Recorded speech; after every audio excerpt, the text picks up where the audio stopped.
إن الحمد لله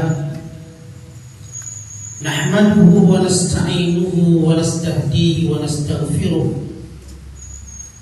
ونؤمن به ونتوكل عليه ونعوذ بالله من شرور أنفسنا ومن سيئات أعمالنا من يهده الله فلا مضل له ومن يضلل فلا هادي له. أشهد أن لا إله إلا الله وحده لا شريك له وأشهد أن محمدا عبده ورسوله. اللهم صل وسلم وبارك على سيدنا محمد وعلى آله وصحبه أجمعين. أما بعد، فيا عباد الله، أوصيكم وإياي بتقوى الله وطاعته فقد فاز المتقون. Wahai muslimin yang dirahmati Allah sekalian, saya berpesan kepada diri saya sendiri dan kepada saudara muslimin sekalian supaya bertakwa kepada Allah dan mentaatinya. Sesungguhnya telah berjayalah orang-orang yang takutkan Allah Subhanahu wa taala dengan sebenar-benarnya. Allah Subhanahu wa taala berfirman di dalam suratul An'am pada ayat yang ke-32, A'udzu billahi minasyaitonir rajim. Bismillahirrahmanirrahim. Wa mal hayatud dunya illa la'ibun wa lahu وَلَلدَّارُ الْآخِرَةُ خَيْرٌ لِلَّذِينَ يَتَّقُونَ أَفَلَا تَعْقِلُونَ. Sadaqallahul azim. Sesungguhnya kehidupan di dunia ini tidak lain melainkan permainan dan hiburan semata-mata, dan negeri akhirat itulah yang lebih baik bagi orang-orang yang bertakwa. Tidakkah kamu semua ingin berfikir? Muslimin yang dirahmati Allah sekalian, Allah Subhanahu wa taala menjelaskan dan membongkarkan akan hakikat kehidupan dunia. Dunia ini tidak lain melainkan tempat hidup manusia yang bersifat sementara. Apabila sampai masanya, apabila sampai waktunya, Allah Subhanahu wa taala akan mengambil kita. Allah Ta'ala akan menamatkan waktu dan usia kita di sini.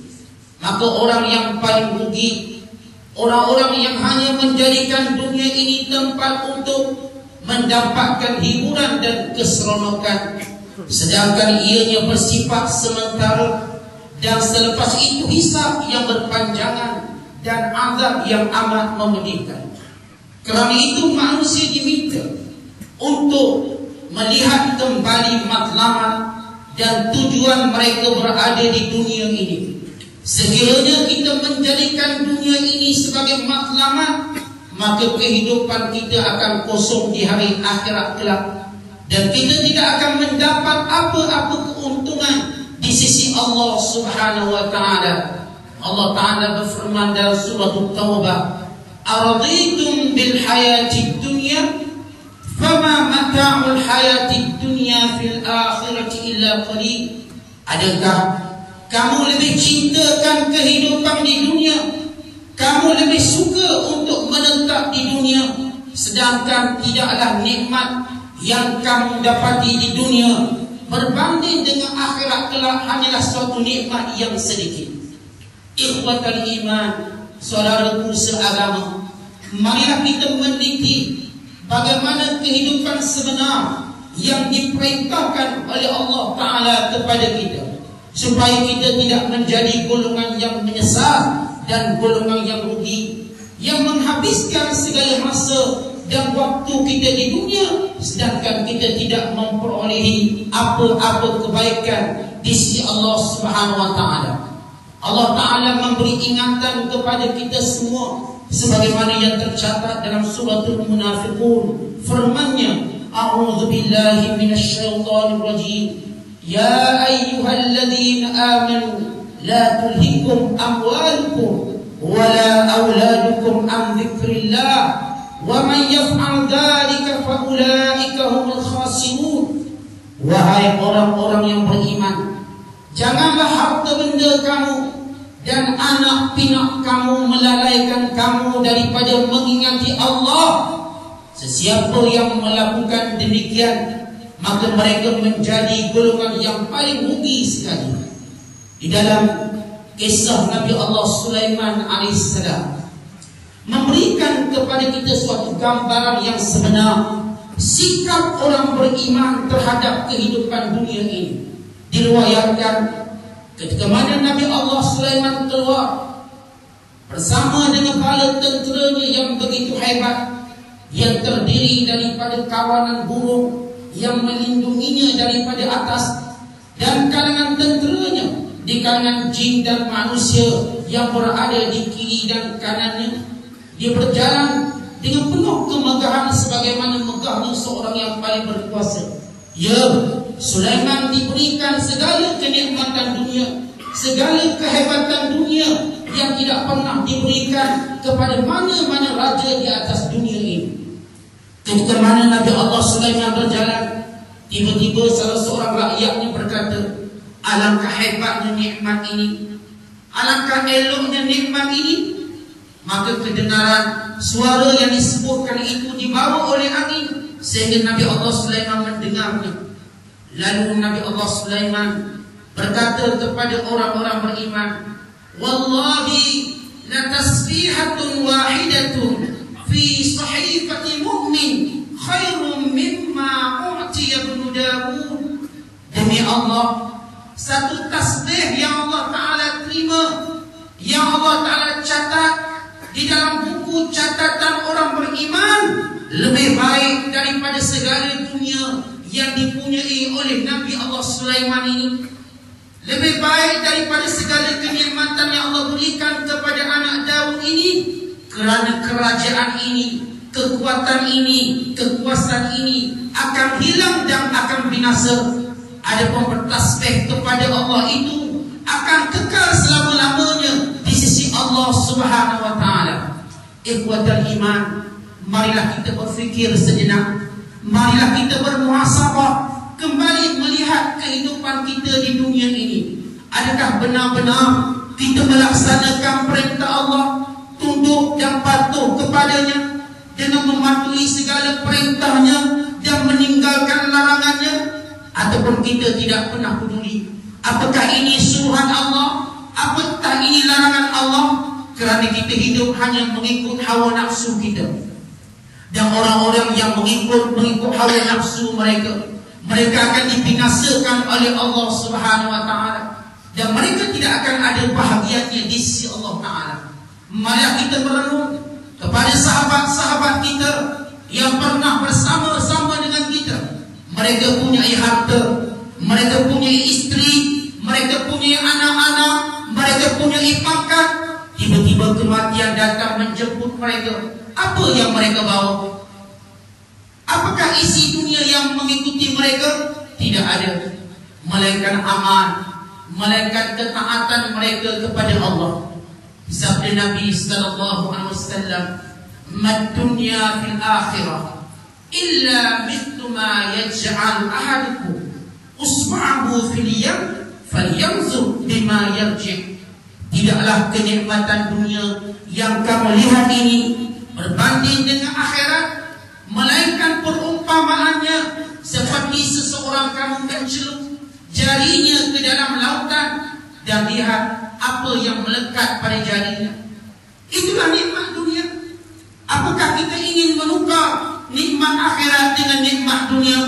Sedangkan dunia itu akan binasa, sedangkan dunia itu akan meninggalkan kita, atau kita meninggalkannya? Sedangkan akhirat itu kekal, akhirat itu menjadi simpanan, akhirat itu menjadi kejayaan dan menjadi keuntungan orang-orang yang beriman. Karena itu Allah Subhanahu wa Ta'ala menjelaskan, wal akhiratu khairun wa abqa inna hadza la fi suhufil ula suhufi Ibrahim wa Musa. Sesungguhnya hanyalah akhirat itu lebih baik dan lebih kekal daripada dunia yang kamu nikmati itu. Inilah yang tercatat di dalam kitab suhuf yang terdahulu, suhuf Musa dan suhuf Ibrahim alaihi wassalam. Ikhwatal iman, sekiranya kita terus dihanyutkan dengan kenikmatan dunia yang sementara dan terus dilalaikan daripada mengingati Allah Subhanahu wa taala, amat rugi dan celakalah kehidupan kita. Sedangkan Allah Ta'ala hanya memberikan usia kita hanya sekejap di dunia ini untuk menjadi suatu ujian kepada manusia, sebagaimana firman-Nya, Alladzi khalaqal mauta wal haya liyabluwakum ayyukum ahsanu amala.